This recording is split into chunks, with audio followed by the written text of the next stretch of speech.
अभी तक हमारे 4 टॉपिक हो चुके हैं। बेसिकली पीएच टॉपिक हुआ है और पीएच में डिफरेंट टाइप्स ऑफ क्वेश्चंस आते हैं।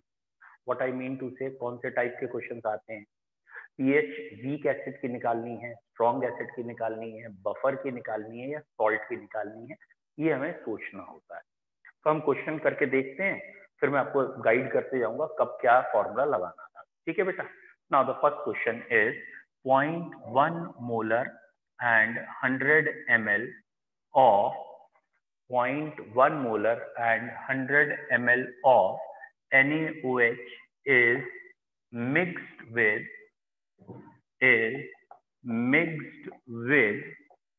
ठीक है 0.1 molar and 100 ml of HCl give pH of final solution।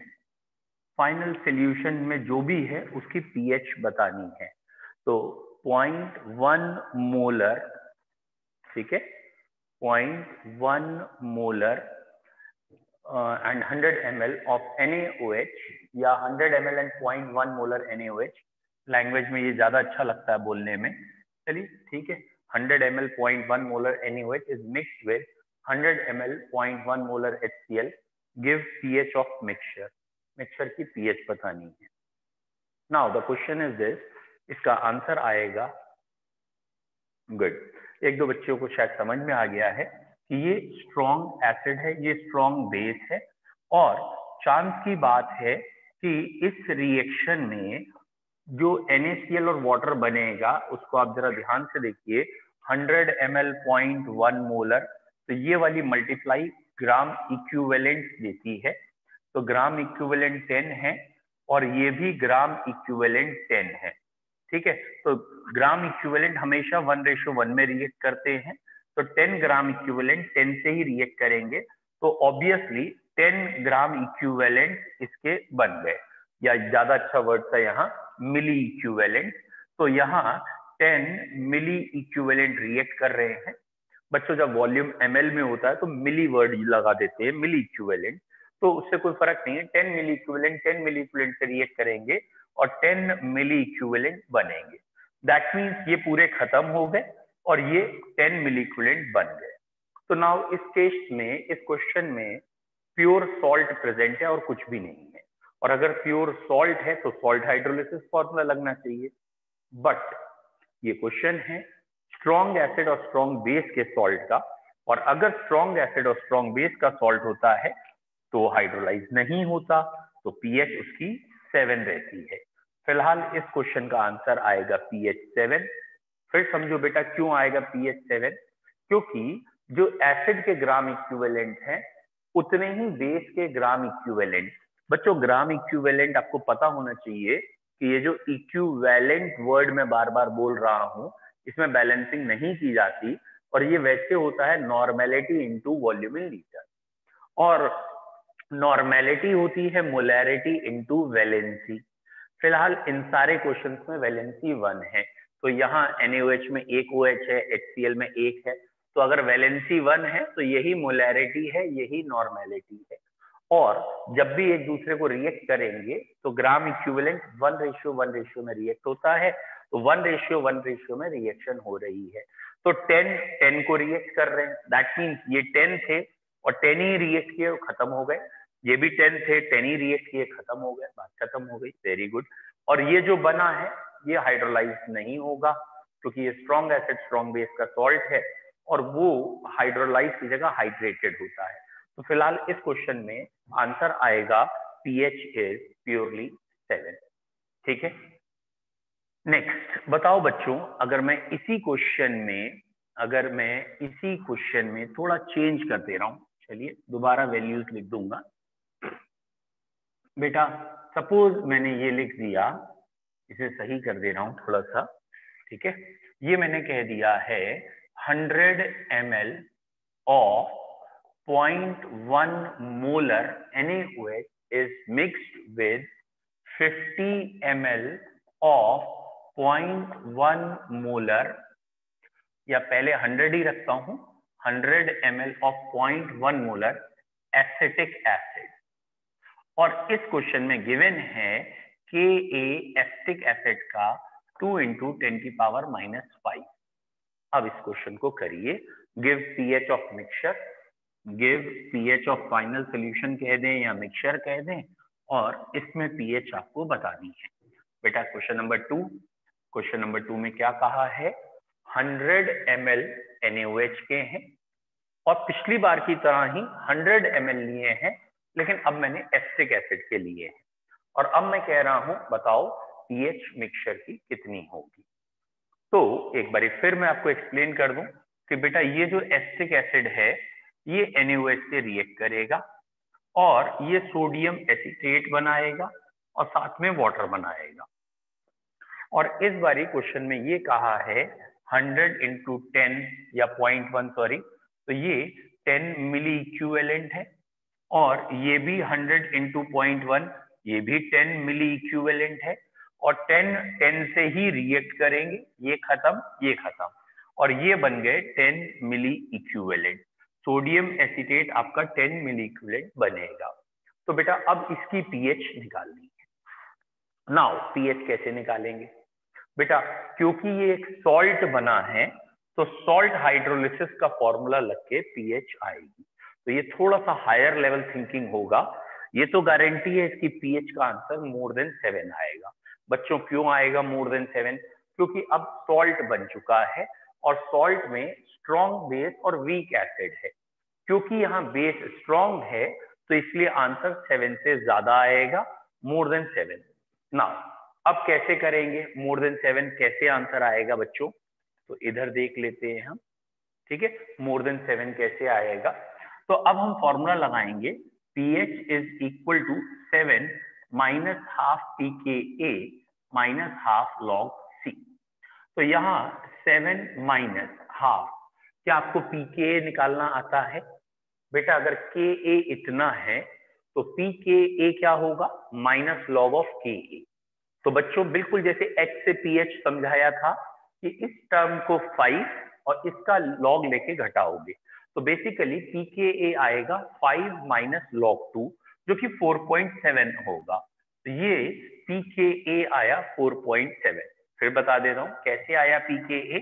बेटा pKa is equal to minus log K, है ना, और log Ka की जगह आपने लिखना है 2 × 10⁻⁵।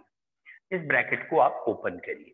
जब आप इसे ओपन करके लिखेंगे तो ये 5 माइनस log 2 दिखेगा, 5 माइनस 0.3 दिखेगा और इसलिए ये आंसर 4.7 आएगा। तो pKa यहाँ 4.7। और इसमें जो दूसरी चीज जो बच्चों से अधिकतर गलती हो जाती है वो क्या है कि सोडियम एसीटेट के मोल्स कितने हैं या कंसंट्रेशन कितनी है।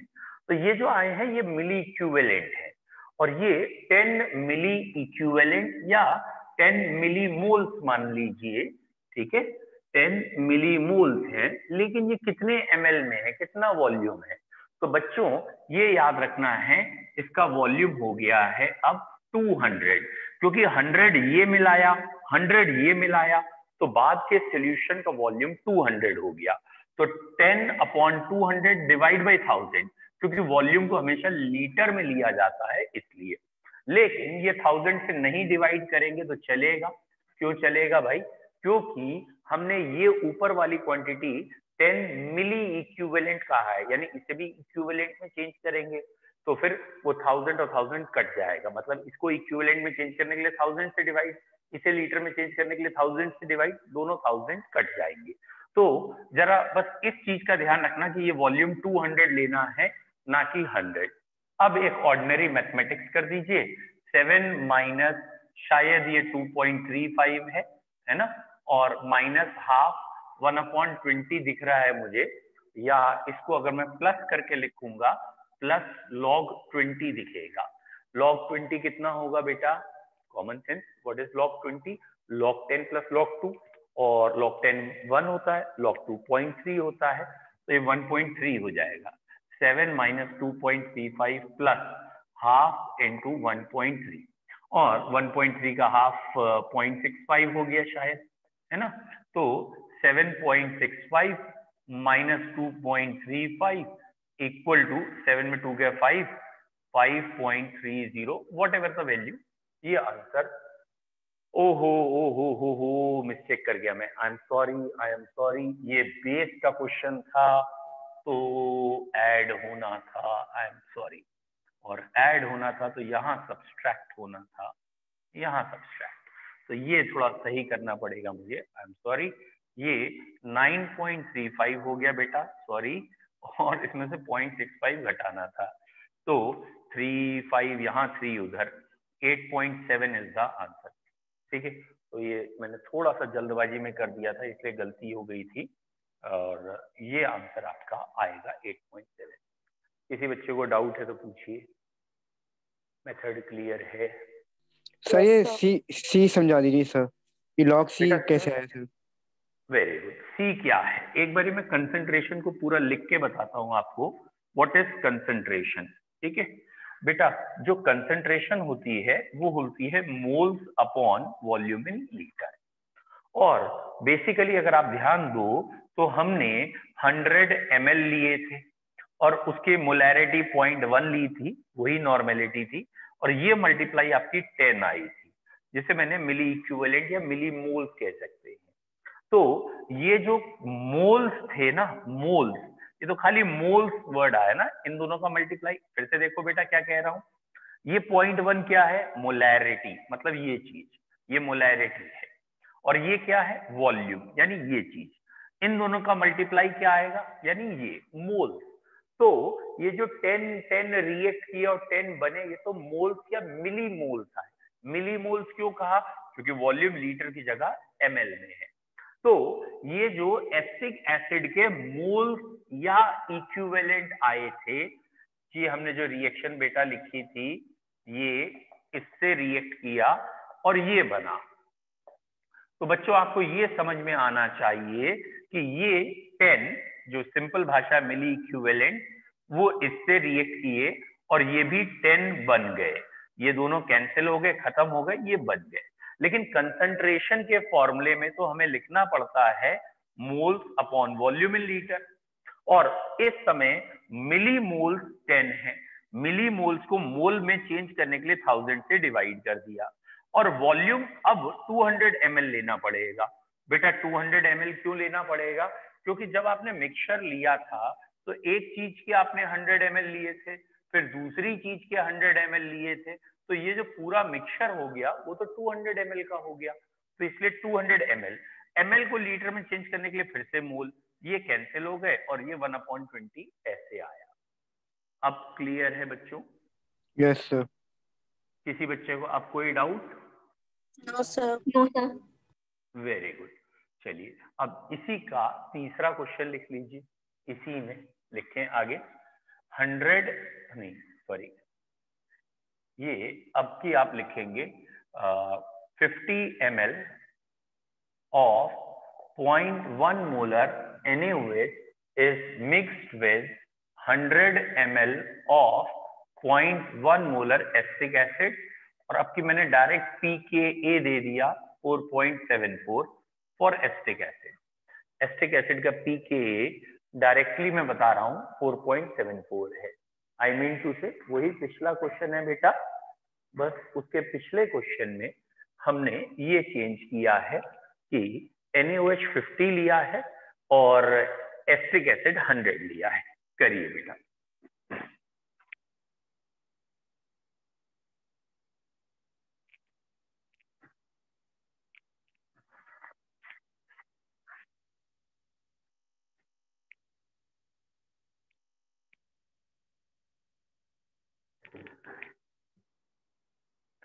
तो बच्चों अब की बार जरा ध्यान से देखिएगा, अब की बार क्या हुआ कि ये NaOH और एसिटिक एसिड ने रिएक्शन की और सोडियम एसीटेट बना और साथ में वाटर बना।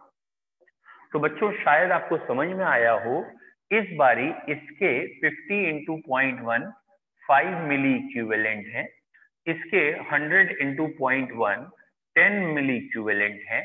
इक्विवेलेंट हमेशा 1:1 में रिएक्ट करते हैं, तो 5 मिली इक्विवेलेंट 5 मिली इक्विवेलेंट से रिएक्ट करेंगे, ये खत्म हो जाएंगे, 5 मिली इक्विवेलेंट बचेंगे। ये बेटा 5 मिली इक्विवेलेंट बचेंगे और ऑब्वियसली ये 5 मिली इक्विवेलेंट बनेंगे। ये जो बनेंगे ये 5 बनेंगे। क्यों? 5 से रिएक्ट करके 5 बनाएगा। मिली इक्विवेलेंट हमेशा 1:1 में चलते हैं। इतना करने के बाद आपको अगर समझ में आ गया कि अब मिक्सचर के अंदर ये है और ये है, ये दो चीजें हैं, और अगर आपको समझ में आ गया ये दो चीजें तो बफर बना लेंगी, क्योंकि वीक एसिड है, उसी वीक एसिड का सॉल्ट है तो बफर बन गया। तो अब बफर का फॉर्मूला लगाएंगे। बच्चों बफर का फॉर्मूला क्या होता है? पीएच, क्योंकि ये एसिडिक बफर सॉल्यूशन है, pKa plus log salt upon acid. अगर ये बफर बना है तो ये बफर का फॉर्मूला लगेगा। और बेटा pKa क्वेश्चन में आपको गिवन है, और जानबूझ के मैंने आपको सॉल्ट और एसिड इतने दिए हैं या वैल्यूज ऐसी दी हैं जो कट के 1 आ जाए, ये कैंसिल और log 1 0। तो ये बेटा पीएच का आंसर आपकी 4.74 है। तो बच्चों अगर आपको समझ में आया हो तो उसी क्वेश्चन में, मतलब नाम वही है सबके, खाली हमने रेशियो चेंज किया। तो रेशियो चेंज करते ही पहले ये सॉल्ट हाइड्रोलिसिस के फॉर्मूला लगा, अब यहाँ पे बफर का फॉर्मूला लगा। तो आपको क्वेश्चन देख के ये पता करना पड़ेगा when we have to use salt hydrolysis and when we have to use buffer solution। कब ये सॉल्ट हाइड्रोलिसिस में जाएगा और कब ये बफर में जाएगा, आपको ये सोच के क्वेश्चन करने होंगे। बोलो बच्चों ये हेडिंग क्लियर है? क्लियर है ये वाला न्यूमेरिकल? ठीक है, वेरी गुड, ठीक, वेरी नाइस। तो निखिल, वंशिका एंड एक बच्चे और ने लिखा था 1, इन 3 को तो क्लियर है। ओके ठीक है, ओके संजना, अविशी क्लियर, ठीक। तो आपको ये क्वेश्चंस ऐसे करने हैं, ये ध्यान रखना है। चलिए बच्चों अब अगली हेडिंग पे आते हैं। श्रेया क्लियर, विजय बसीन क्लियर। चलो बच्चों आज की हेडिंग अब स्टार्ट करते हैं और न्यूमेरिकल आप बुक से करेंगे और मैं आपको शीट भी भेजूंगा, ठीक है। नेक्स्ट हेडिंग का नाम लिखेंगे बेटा, नेक्स्ट हेडिंग इज सॉल्युबिलिटी। अगली हेडिंग का नाम है solubility. Next heading is solubility. Common sense की हेडिंग है वैसे तो। What do you understand by the word solubility? कौन किसमें कितना घुल सकता है उसे सॉल्युबिलिटी कहते हैं। तो डेफिनेशन क्या होगी? Maximum amount of solute that can be dissolved in a given amount of solvent is known as its solubility. क्या होगी बेटा सॉल्युबिलिटी? कितना हम ज्यादा से ज्यादा सोल्यूट घोल सकते हैं एक गिवन अमाउंट ऑफ सॉल्वेंट में एक गिवन टेम्परेचर पे। तो define solubility, it is maximum solute that can be dissolved in a given amount of solvent eight A given temperature, ठीक है। मैक्सिमम सोल्यूट, ठीक है, maximum solute that can B dissolved in a given amount of solvent at a given temperature is known as its solubility। वही कहलाएगी इसकी solubility। तो solubility की definition हो गई कितना सोल्यूट घोल सकते हैं। बट बच्चों solubility की यूनिट आप कुछ भी ले सकते हैं। आप मोल्स पर लीटर ले सकते हैं, मोलैरिटी, 1 लीटर में कितने मोल घुले हैं।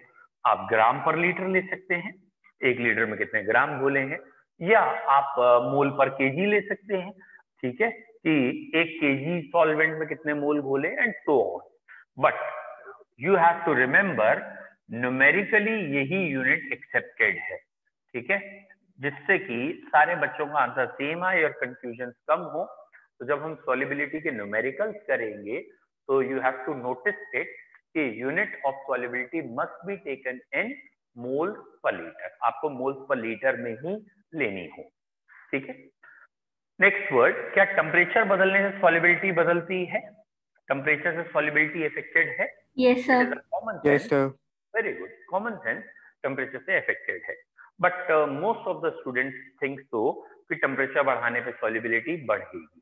हम पहले डिस्कस कर चुके हैं, एक बार आपको याद दिला रहा हूं। कुछ सब्सटेंस हीट एब्जॉर्ब करके डिसॉल्व होते हैं, दैट इज सिंपल भाषा में एंडोथर्मिकली सॉल्युबल है। जैसे चीनी पानी में घुलती है तो एंडोथर्मिक है, टेम्परेचर बढ़ाओ ज्यादा घुल जाएगी। लेकिन जब चूना पानी में घुलता है तो वो एक्सोथर्मिक सॉल्युबल होता है, और अगर वो एक्सोथर्मिक सॉल्युबल है बच्चों तो टेम्परेचर बढ़ाने पे सॉल्युबिलिटी कम होगी। तो जो भी एंडोथर्मिक सॉल्युबल है टेम्परेचर बढ़ाएंगे सॉल्युबिलिटी बढ़ेगी। जो एक्सोथर्मिक सॉल्युबल है, for example calcium carbonate in water, चूने का पानी जो तुम लगा सकते हो, है ना, तो टेम्परेचर बढ़ाओगे तो सॉल्युबिलिटी कम हो जाएगी। ओके, तो टेम्परेचर और सॉल्युबिलिटी इनवर्सली प्रोपोर्शनल है। ठीक है। अच्छा हाँ, चूने से याद आया, चूने के पानी से चूना लगाना तो आता ही है ना तुम्हें। जिसकी फीस पूरी नहीं हुई है आप बेटा परसों तक कर दो, 25 तारीख तक जब भी है, परसों नरसों व्हाटएवर, और नहीं तो मैं ग्रुप में बताऊंगा भाई किस किस की कितनी कितनी बची है और कितनी कितनी रह गई है या क्या है। तो इट्स माय एडवाइस कि व्हाटएवर योर फीस, जो भी 25,000 में जिसकी बैलेंस है या जो भी है, काइंडली 11th की हमने 25,000 आपको फीस बता रखी है। और वैसे तो जब भी एडमिशन दिया जाता है तो यही कहा जाता है कि with in a month, 2 month, 3 month आप जमा करिए, लेकिन मोस्ट प्रोबेबली 2-3 महीने से ज्यादा सभी बच्चों को हो गए होंगे, है ना। तो for 11th the fees is 25, 12th के बैच में उनको बता दूंगा, आपको मैंने यहाँ बता दिया। तो जिसकी जिसकी फीस बची है वो जमा कर दो।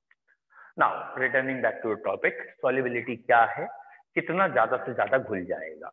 बेटा अगर ज्यादा से ज्यादा घुल गया है तो वो सॉल्यूशन केमिस्ट्री में कहलाते हैं सैचुरेटेड सॉल्यूशन। तो basically the solution is termed as saturated.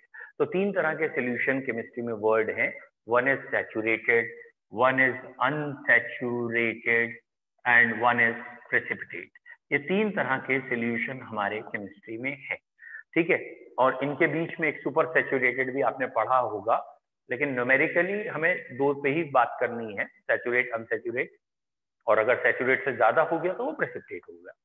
तो basically what are saturated solution, simple भाषा में अगर हम कहें कि अगर एक क्लास में चेयर्स पड़ी हैं या आपकी किसी हॉल में चेयर्स पड़ी हैं, सीटिंग अरेंजमेंट है, और उस क्लास में लेट सपोज 40 स्टूडेंट्स बैठ सकते हैं और 40 आए हैं, 40 बैठे हैं, दैट इज सैचुरेटेड।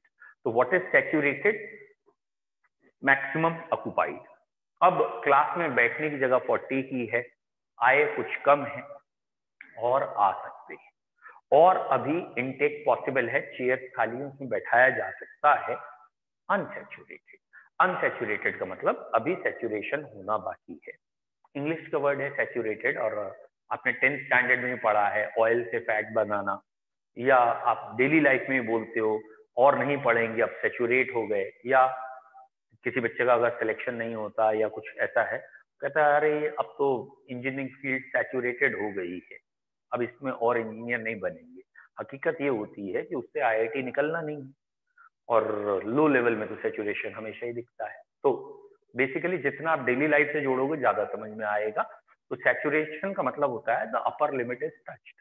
ओके, अगर क्लास में बैठने की जगह है 40 बच्चों की और 42 आ गए और जमीन पे एक भी नहीं बैठा है, जमीन पे कोई नहीं बैठा है, चेयर पे ही बैठे, तो कहीं ना कहीं एडजस्टमेंट करके एक आदमी अपने दोस्त को एडजस्ट कर लिया है, बैठा लिया है कि बैठ गया भाई थोड़ी देर के लिए, थोड़ी देर के लिए। सुपर सैचुरेटेड कि सैचुरेट और प्रेसिपिटेट के बीच की एक स्टेज है which is called as super saturated. उसी टेम्परेचर पे सैचुरेटेड से ज्यादा सैल्यूट घुला होगा, बट फॉर सम मोमेंट थोड़ी देर में वो प्रेसिपिटेट और सैचुरेट में चेंज हो जाएगा। मतलब दोस्त ने बैठा तो लिया अपने दोस्त को, लेकिन बाद में जैसे अनाउंस हुआ कि भाई क्लास तो लंबी चलेगी, 5 घंटे 6 घंटे ऐसे चलेगी, थोड़ी देर में फिर इसने भी अंगड़ाइयां ली और उसे गिरा दिया नीचे। तो ये चीज क्या हुई, वो दोबारा से अपनी चेयर में अकेला आ गया, सैचुरेट हो गया, और जो भी वो एक्स्ट्रा था वो नीचे गिर गया, यानी प्रेसिपिटेट बन गया। तो वो जो सुपर सैचुरेट होता है, they are in metastable equilibrium, बीच की फेज को मेटा कहते हैं। तो मेटा स्टेबल इक्विलिब्रियम वो प्रेसिपिटेट में चेंज होगी। तो बेटा वर्ड आया अनसैचुरेटेड, मैक्सिमम लिमिट टच नहीं हुई है, सैचुरेटेड मैक्सिमम लिमिट पे है, और मैक्सिमम लिमिट से ज्यादा वाला कभी भी सॉल्यूशन में नहीं होता, वो एक्स्ट्रा वाला नीचे बैठा होता है, प्रेसिपिटेट कहलाता है। बट न्यूमेरिकली हमें सिर्फ और सिर्फ इस पे फोकस करना है बच्चों। न्यूमेरिकली में ये न्यूमेरिकल्स हमारे हैं, कब कोई चीज सैचुरेट कहलाएगी और कब कोई चीज प्रेसिपिटेट कहलाएगी या अनसैचुरेट। तो हमारा कंपैरिजन लेवल सैचुरेट से होगा, ठीक है। नाउ आज पहली हेडिंग क्या आपको समझ में आई? What is solubility? क्या आपको क्लियर हुआ सॉल्युबिलिटी किसे कहते हैं? हाँ बेटा पूछो। सर क्लियर हुआ है। Very good. तो सॉल्युबिलिटी क्लियर है। सॉल्युबिलिटी टेम्परेचर बढ़ाने से बढ़ सकती, कम हो सकती, ये भी आपको क्लियर है, ठीक है। कभी कभी ऐसा भी होता है टेम्परेचर बढ़ाने पे एक लिमिट तक सॉल्युबिलिटी बढ़ती है, फिर कम होने लगती है। मतलब शुरू का प्रोसेस एंडोथर्मिक था और एक लिमिट के बाद प्रोसेस एक्सोथर्मिक शुरू हो गया, तो पहले सॉल्युबिलिटी बढ़ी फिर कम हो गई। नाउ न्यूमेरिकल कैसे आएंगे बच्चों? इसके न्यूमेरिकल इंपॉर्टेंट है थोड़े से। एक्चुअली इसी पे लैब में जो हम एक्सपेरिमेंट करते हैं वो बेस है। इसके न्यूमेरिकल के नाम दिया गया है KSP, that is also known as solubility product constant. Solubility product constant, ये न्यूमेरिकल की हेडिंग या नाम दिया गया है और शॉर्ट फॉर्म में KSP है। अभी आपको लगने लगेगा आयनिक प्रोडक्ट ऑफ वाटर ही है भाई और कुछ नहीं है, सेम वही चीजें हैं, बस नाम अलग है। तो अगली हेडिंग का नाम है सॉल्युबिलिटी प्रोडक्ट कांस्टेंट, और ये हम पढ़ क्यों रहे हैं वो समझिए। सपोज दैट किसी ने एप्पल को क्रश किया, जूस निकाला है उसका, एप्पल जूस, और उसमें एप्पल जूस रख दिया और कहा पता करो भाई इसमें कौन कौन से मेटल डिसॉल्व है, मतलब इसमें आयरन है, पोटेशियम है, या क्या क्या है भाई निकाल के दिखाओ। तो एप्पल के अंदर आयरन होता है। अब हम कैसे टेस्ट करेंगे यहाँ आयरन है या और कोई चीज? लैब में प्रैक्टिकल करने अब आप लोग जा नहीं रहे हो, वैसे अगर लैब में आप जाते तो इसे सॉल्ट एनालिसिस कहते हैं, जो इस हेडिंग पे बेस्ड है। सॉल्ट एनालिसिस का मतलब क्या होता है? टीचर आपको एक सॉल्ट दे देते हैं मिक्स करके, जिसमें सोडियम आयन, पोटेशियम आयन, ऐसे कोई भी आयन हो सकते हैं, सॉरी सोडियम पोटेशियम नहीं होंगे, आयरन, जिंक, क्रोमियम होंगे। और जैसे उन्होंने ZnCl2 FeSO4 दे दिया, फिर कहेंगे इसमें कैटाइन का टेस्ट करके बताइए, एनाइन का टेस्ट करके बताइए। तो वो जो टेस्ट हैं वो इस हेडिंग पे बेस्ड है, जिसका नाम है KSP या सॉल्युबिलिटी प्रोडक्ट कांस्टेंट। मतलब लैब में हमने कुछ ग्रुप्स बना रखे हैं, लैब टेस्ट, एक पीरियोडिक टेबल के ग्रुप बने हैं वो अलग है, कुछ बच्चे मिक्स कर देते हैं, इसीलिए मैं स्पेसिफिकली अलग करके बता रहा हूं, याद रखिएगा। लैब में भी ग्रुपिज्म रखा गया है, ग्रुप बनाए गए हैं, और लैब में जो ग्रुप बने हैं वो on the basis of solubility product है। सॉल्युबिलिटी प्रोडक्ट कांस्टेंट के बेसिस पे लैब में ग्रुप बनाए हैं, 0 group, first, second, third, fourth, fifth, और एक एलिमेंट फिफ्थ तक ही चलिए आप पढ़ लेंगे तो चलेगा, बस इतने ही ग्रुप लैब में बनाए गए, ठीक है, फॉर बेसिक रेडिकल के टेस्ट के लिए। एक बार फिर घुमा के करते हैं पहले काम। सपोज कोई एक छोटा बच्चा है, वो बच्चों कहीं से घूम के आया है, ओके, वो कहाँ से घूम के आया वो भूल गया। अब हमने कहा भाई इससे पूछ के बताओ ये कहाँ से घूम के आया है, इससे डिफरेंट क्वेश्चंस करिए और उससे फिर आप निकालिए भैया ये कहाँ से घूम के आया, बताइए कौन से शहर से आया होगा। तो आपने उस बच्चे से क्वेश्चन किया भाई तुम बाई एयर गए थे, हवाई जहाज से गए थे? आपको नहीं।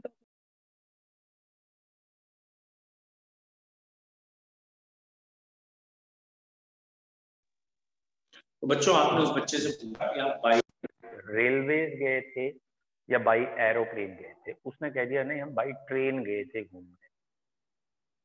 इतना क्लियर है, तू इंडिया के अंदर ही था, इंडिया के बाहर जाता तो शायद उसमें था, बाई एयर जाता, इंडिया के अंदर ही गया होगा।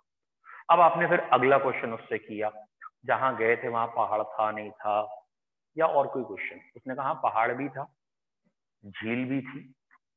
तो बीइंग ऑफ बरेली सिटीजन तुम्हारे दिमाग में एक ही आया, नैनीताल तक गया था।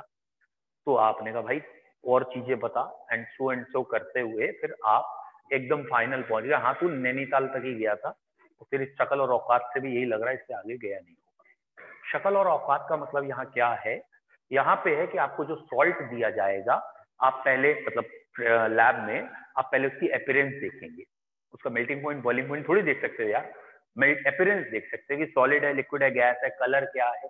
तो इसको हम अपनी भाषा में फनी लैंग्वेज में कहते हैं कि शक्ल और औकात देख लो कितनी, पाउडर है, क्रिस्टलाइन सॉलिड है, लिक्विड है। तो वो शक्ल और औकात से पता चल गया तू है कैसा। अब तेरे से जो हमने डिफरेंट क्वेश्चन किए हैं उससे पता चल जाएगा धीरे धीरे तू कौन है, या केमिस्ट्री की भाषा में कौन है। तो ग्रुप्स बना रखे हैं, ग्रुप्स पहले से टेस्ट करके। क्या ग्रुप्स बनाए हैं कि कुछ एलिमेंट HCl के डालते ही प्रेसिपिटेट हो जाते हैं। कुछ एलिमेंट HCl के डालेंगे तो अगर वो सॉल्यूशन में एलिमेंट होगा तो वो HCl से रिएक्ट करेगा, प्रेसिपिटेट आ जाएगा। जैसे मरकरी है, सिल्वर है और लेड है, ये 3 एलिमेंट ऐसे हैं HCl के डालने से प्रेसिपिटेट हो जाते हैं। तो जैसे ही आप HCl डालोगे तो ये प्रेसिपिटेट हो जाएंगे, और ये केमिस्ट्री में कहलाता है एनालिटिकल केमिस्ट्री, सॉल्ट एनालिसिस में ग्रुप 1 का रिएजेंट। ग्रुप 1 में आपने HCl डाला और अगर प्रेसिपिटेट हो गया तो वो लेड होगा या सिल्वर होगा या मरकरी भी हो सकता है। उसके बाद हम H2S पास करते हैं इन एसिडिक मीडियम, और जब हम H2S पास करते हैं तो कुछ एलिमेंट प्रेसिपिटेट हो जाते हैं, तो वो ग्रुप सेकंड के एलिमेंट प्रेसिपिटेट होते हैं। फिर हम AlOH फुल थ्राइस डालते हैं इन प्रेजेंस ऑफ AlCl3, तो कुछ एलिमेंट प्रेसिपिटेट होते हैं, element that is sorry NH4OH डालते हैं NH4Cl की प्रेजेंस में, तो एल्यूमिनियम, क्रोमियम और आयरन प्रेसिपिटेट होते हैं। तो ग्रुप 3 का टेस्ट है। तो जैसे ही उन्होंने हमें एप्पल जूस दिया और कहा कि भाई पता करो इसके अंदर कौन कौन से मेटल डिसॉल्व हैं, तो पहले हम HCl डालेंगे, प्रेसिपिटेट आया नहीं आया ये देखेंगे। सपोज प्रेसिपिटेट नहीं आया, फिर हमने H2S पास की, प्रेसिपिटेट नहीं आया, फिर हमने एल्यूमिनियम NH4OH डाला, देखा प्रेसिपिटेट आ गया, तो क्लियर हो गया भाई इसमें NH4OH डालने पे प्रेसिपिटेट आया है, तो या तो यहाँ एल्यूमिनियम है या क्रोमियम है या आयरन है। फिर हमने स्पेसिफिक टेस्ट किए, तो हम पहले कहते हैं कि हाँ इतना कंफर्म है इनमें से कोई है, फिर स्पेसिफिक टेस्ट करके बताते हैं यही है। फॉर एग्जाम्पल बच्चे ने हमसे कहा पहाड़ पे गए थे, तो दिमाग में आ गया चलो पहाड़ी लोकेशन सोचो, ये रिमोट वाली या वैसी लोकेशन तक तो नहीं गया, किसी पहाड़ वाली जगह को सोचो, नैनीताल, मसूरी, लोनावाला एंड सो, जो भी पहाड़ी तुम्हें दिमाग में आ गई। फिर आगे के फिर डिगिंग करेंगे कि हाँ ठीक है पहाड़ पे गया था, झील थी, हाँ थी, तो ठीक है झील थी तो मसूरी नहीं गया, वहां झील नहीं है, यहाँ है, and so on. Slow and gradual आप पहुंचेंगे उस बात पे कि तू यहाँ गया। ऐसे ही केमिस्ट्री में कौन सा एलिमेंट प्रेजेंट है, यहाँ तक पहुंचने के लिए हम टेस्ट लगातार करते हैं, और सबसे पहला टेस्ट हमारा होता है सब्सटेंस का। हम सॉल्युबिलिटी देखते हैं, पानी में घुल रहा है या नहीं घुल रहा। अगर वो पानी में घुल रहा है तो मोस्ट प्रोबेबली ऑर्गेनिक इनऑर्गेनिक होगा, और नहीं घुल रहा तो ऑर्गेनिक में आएगा, and slow and gradual move करेंगे। Now coming back to this topic, इसका क्या लेना देना है भैया सॉल्युबिलिटी प्रोडक्ट का। मान लेते हैं कोई एक सॉल्ट है, ठीक है, मैं एग्जांपल लेके चलता हूं जल्दी समझ में आ जाए। जैसे NaCl है, NaCl को मैंने वाटर में डिसॉल्व किया और ये बन गया Na आयन और Cl ion, and let suppose NaCl की सॉल्युबिलिटी है S मोल पर litre. What is the meaning of this S मोल पर लीटर? कि अगर S एक वैल्यू है, जैसे 10, 20 कोई एक वैल्यू है, तो इसका मतलब है जैसे मैं NaCl को पानी में घोलूंगा तो 1 लीटर में सपोज ये वैल्यू 20 है तो NaCl के 20 मोल घुल जाएंगे। क्लियर? और ये जो मैं बात बोल रहा हूं सॉल्युबिलिटी इतनी है, इसका मतलब है सैचुरेटेड सॉल्यूशन बन गया। Point two note is this, saturate solution को कहते हैं सॉल्युबिलिटी, मैक्सिमम सॉल्यूट। तो सैचुरेटेड हो गया। What is the meaning of saturate? और नहीं घुलेगा, मैक्सिमम घुल चुका है। बेसिकली हमें कहना है इक्विलिब्रियम आ चुका है। दिमाग में क्या ले जाओ, सैचुरेटेड का मतलब इक्विलिब्रियम आ गया, अब इससे ज्यादा और इस तरफ नहीं आएंगे, दैट इज सैचुरेटेड, मैक्सिमम घुल चुका है। और बच्चों अगर तुम्हारे दिमाग में ये आ गया ना, ये इक्विलिब्रियम आ गया है, तो अपने आप कनेक्ट हो जाएगा इक्विलिब्रियम चैप्टर से। नाउ ये वाला सब्सटेंस आपने पानी में घोला, ये घुल गया पूरा का पूरा और ऑलमोस्ट 100% यहां तक आ चुका है, सोल्यूशन सैचुरेटेड हो चुका है। मैं अगर इक्विलिब्रियम कांस्टेंट का फॉर्मूला कहूं तो आपके दिमाग में यही आना चाहिए, प्रोडक्ट अपॉन रिएक्टेंट। लेकिन मैं ये कह रहा हूं रिएक्टेंट बचा ही नहीं, ये पूरा का पूरा डिसॉल्व हो चुका है, ऑलमोस्ट नेग्लिजिबल है, तो ये वाली क्वांटिटी हट गई, या जो नेग्लिजिबल थी वो यहाँ के नेग्लिजिबल रह गई, उसे हटा दिया, इग्नोर कर दिया।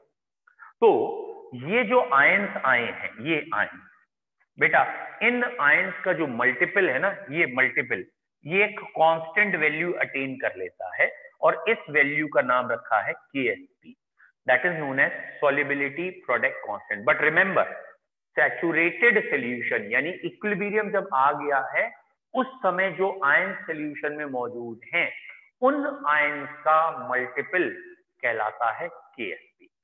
अगर इसकी सॉल्युबिलिटी S मोल पर लीटर है तो S ही ये बनेंगे, S ही ये बनेंगे। तो बेटा KSP कितना आ जाएगा, S multiply by S is S square, या सॉल्युबिलिटी कितनी आ जाएगी, अंडर रूट KSP। ये बहुत पूछा जाता है बाइनरी इलेक्ट्रोलाइट के लिए, बाइनरी इलेक्ट्रोलाइट के लिए सॉल्युबिलिटी अंडर रूट KSP के इक्वल होती है। एक सेकेंड बच्चों, यस, हाँ मुझे ये देखना है क्या टाइम हो गया है क्या। हाँ ओके, चलो बच्चों, सॉल्युबिलिटी हेडिंग मैं आपको कल कराता हूँ, KSP हेडिंग हम कल स्टार्टिंग से करेंगे। तो कल की हमारी हेडिंग होगी सॉल्युबिलिटी, और वो 5 to 6 का जो बैच कह रहा हूं मैं आपसे बच्चों, मोस्ट प्रोबेबली ये मंडे से ही शुरू हो पाएगा, क्योंकि ये अभी गए नहीं है 12th वाले, ठीक है, लेकिन गारंटेड मंडे से शुरू कर दूंगा, ठीक है। कमिंग मंडे से ये बैच 5 to 6 भी होगा और ऑब्वियसली 2 to 3 भी होगा, ठीक है। Have a nice time. Thank you sir.